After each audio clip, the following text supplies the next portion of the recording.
শোনেন, আমি খুব স্পেসিফিকলি বলবো, সেটা হচ্ছে বিডিআর ইনসিডেন্টের মাধ্যমে আমাদের দেশকে আসলে 15 বছরের দাসত্বর মালাটা ওই দিনকে পরানো হয়েছিল।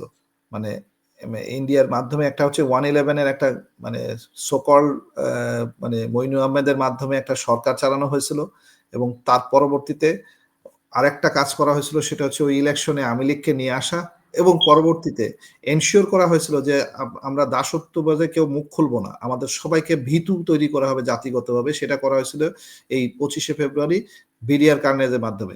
কিন্তু সেই জায়গার থেকে যেহেতু আমরা উত্তরণ হতে যাচ্ছি, সেই বিডিআর কমিশনের একটা রিপোর্ট বের হয়েছে, এবং সেখানে যেহেতু আমরা উল্লেখ করতে পারছি যে এটা পার্শ্ববর্তী দেশ ইন্ডিয়ার ইনফ্লুয়েন্স ছিল, রয়ের ইনফ্লুয়েন্স ছিল, সেখানে যেহেতু দেখাতে পারতেছে যে সেখানে কিছু অফিসার, বাংলাদেশের মানে মিলিটারি অফিসারও বিক্রি হয়ে গেছিল, তারা আগের থেকে এই জিনিসগুলোকে তারা মানে এদের সাথে জড়িত হয়ে গেছিল।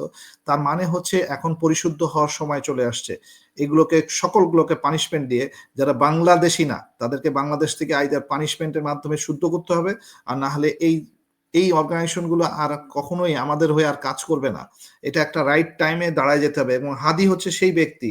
হাদি একমাত্র মানে মুখ দিয়ে বলে উঠেছিল যে ওয়াকার সাহেব, আপনি যদি একবার কু করার চেষ্টা করেন তাহলে প্রত্যেকটা মানুষ যে সেনাবাহিনীর ওখান থেকে একটা একটা করে ইট খুলে নিয়ে আসবে। আমি সেম জিনিসটা বলে দিচ্ছি আবার হাদির হয়ে, প্রত্যেকটা যদি সেনাবাহিনী এরকম ধরনের কোনো চিন্তা ভাবনা করে যে ইলেকশন বন্ধ করে দিয়ে তারা ইউনূস সাহেবকে সরাই দিয়ে ইন্ডিয়ার গভর্নমেন্টের লালিত পালিত বলে আরেকটা গভর্নমেন্ট নিয়ে আসবে, তাহলে প্রত্যেকটা মানুষ সেনাবাহিনীকে খুলে ফেলাই দেবে।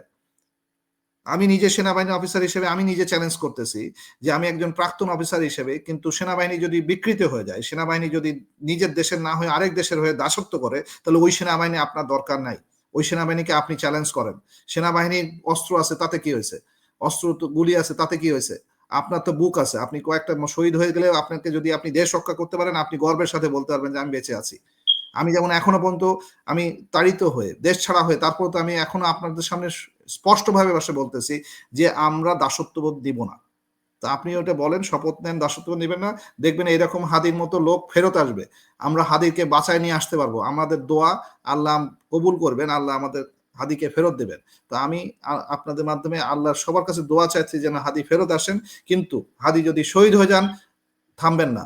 হাদির স্থানে আরেকজনকে হাদি দাঁড় করায় দিবেন। আরেকটা হাদি দাঁড়ায় যাবে ওই ওই ওই আসনে দাঁড়ায় যাবে, যাতে মির্জা আব্বাস হেরে যায় এবং প্রমাণিত হয় যে হাদি সঠিক ছিল। তো আপনার কাছে আরেকটি কিছু জানা, যে এখন যদি ধরেন